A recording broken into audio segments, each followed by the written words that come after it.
Hello everyone, मैं हूँ दीपिका और मेरी जो इससे पहले वाली जो वीडियो थी उसमें मैंने आप लोगों को एआई के एल्गोरिथम्स के बारे में डिस्कस किया था। तो उसी सीरीज में चलते हुए आज हम आपको डिस्कस करेंगे अनइन्फॉर्म्ड सर्च एल्गोरिथम्स इन एआई। तो एल्गोरिथम्स आप लोगों को पता है कि जब भी हम कुछ भी हम आप लोग कहते हैं एआई सब कुछ अपने आप से कर कुछ नहीं कर रहा, मतलब एक्चुअली करता तो है ही, बट वो क्यों क्यों अपने आप से कर पा रहे, क्योंकि उसके लिए एल्गोरिथम्स, उसके लिए प्रोग्रामिंग करी गई और प्रोग्रामिंग का बेस होता है एल्गोरिथम्स। और ये आपकी कुछ बहुत सारे एल्गोरिथम्स होते हैं जो कि हमारे यूज़ होते हैं। तो अगर मैं अनइन्फॉर्म्ड सर्च एल्गोरिथम्स की बात कर रही हूँ, तो जितने भी आपके सर्च एल्गोरिथम्स होते हैं एआई में, तो उनमें आपका जो फर्स्ट कैटेगरी होता है अनइन्फॉर्म्ड, सेकेंड वन होता है इन्फॉर्म्ड सर्च एल्गोरिथम्स, जो कि मैं आपको पहले भी समझा चुकी हूँ। तो जो अनइन्फॉर्म्ड सर्च एल्गोरिथम्स होता है, इसको हम लोग ब्लाइंड सर्च एल्गोरिथम भी कहते हैं।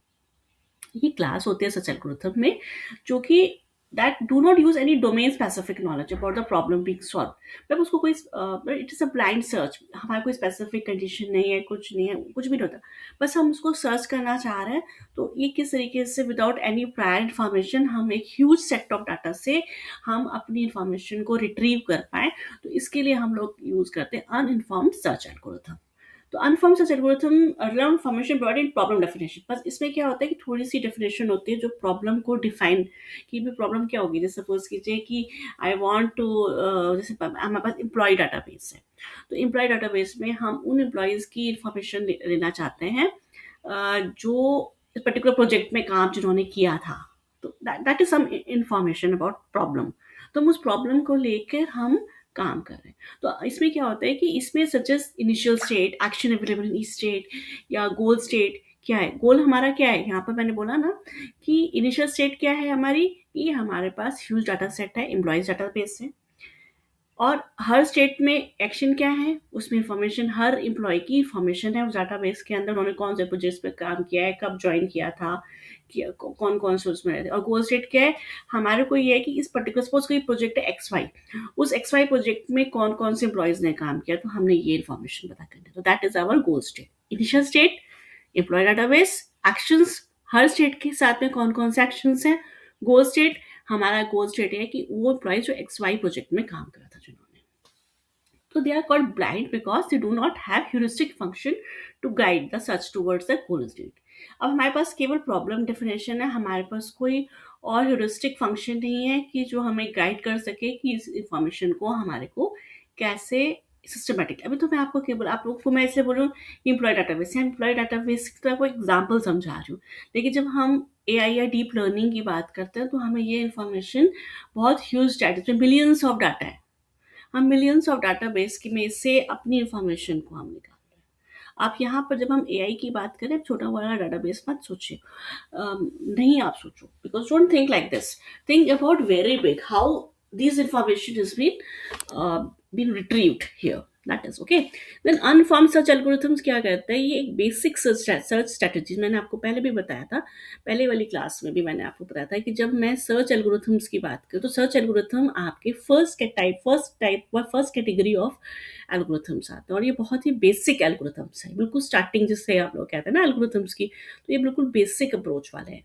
तो ये आपके बहुत ही बेसिक सर्च स्ट्रेटजीज का एग्जाम यूज़ करते हैं। और मैंने आप लोगों को पहले भी बताया था कि जब हम सर्च एल्गोरिथम्स की बात करें तो इसमें हम लोगों ने जो डाटा स्ट्रक्चर्स पढ़े हुए हैं उनको यूज़ किया जा रहा है, उनको बेसिक को डाटा स्ट्रक्चर्स को हम यूज़ करेंगे। तो इसमें कोई एडिशनल नॉलेज की ज़रूरत नहीं होती बियॉन्ड द प्रॉब्लम डेफिनेशन। अब इसमें क्या होता है कि हमारे पास सिंपल होता है, ये बहुत ही सिंपल सर्च के लिए यूज़ किया जाता है, मतलब कॉम्प्लेक्सिटी नहीं होती, पहला चीज़ तो ये, that is you should also know this thing. उसके बाद क्या होता है कि ये बहुत ही इंपॉर्टेंट होता है कि wide range of problems in AI such as path finding, कोई बात है कि कौन सी चीज़ कहाँ पर है, पजल सॉल्विंग भाई ये इसके साथ है तो ये तब ऐसा रहेगा, तो इसमें कि हम लोग कोरिलेशन का यूज़ करते हैं।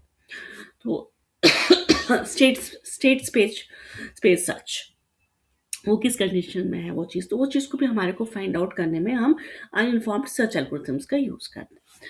अब हमारा आ जाता है कि नेक्स्ट चीज़, कि अब ये जो types of uninformed search algorithms भी कई टाइप्स के होते हैं। First is breath first search algorithm, second one is मैं आपको बताती हूँ, second one is depth first search algorithm, third one is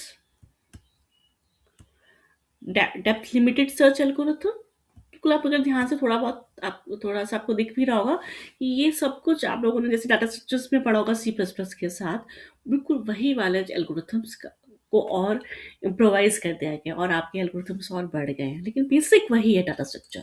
जैसे iterative deepening depth first search, iterative is repetition, uniform cost search, हर एक सर्च में कितनी cost निकल रही है उसको, जिसको कि हम लोग कहते हैं ना ब्रेथ फर्स्ट सर्च, जो हम लोगों ने पढ़ा डाटा स्ट्रक्चर में, उसी को ही एक्सटेंड करके यूनिफॉर्म कॉस्ट सर्च बनाया गया है। और इस पहले जो iterative deepening depth first search है, ये ब्रेथ फर्स्ट सर्च बीएफएस और डीएफएस को कंबाइन करके उसको और इम्प्रोवाइज करके ये बनाया गया है। अब आपका फिफ्थ है यूनिफॉर्म कॉस्ट सर्च, जो कि ब्रेथ फर्स्ट सर्च को और इम्प्रोवाइज किया गया है। अभी तो मैंने आज आप लोगों को सिर्फ ये बताया है कि बताया कि ये कौन कौन से आपके टाइप्स होते हैं, और ये आपका और मैंने आप लोगों को ये बताया कि अनइन्फॉर्म्ड सर्च एल्गोरिथम्स होता क्या है। तो मेरी अपनी नेक्स्ट वीडियोस में मैं इनके जो भी 5 टाइप्स के एल्गोरिथम्स हैं, एटलीस्ट कम से कम आगे वाली क्लास में मैं 2 एल्गोरिथम्स कंप्लीट करूँगी। Thank you very much, keep tuned.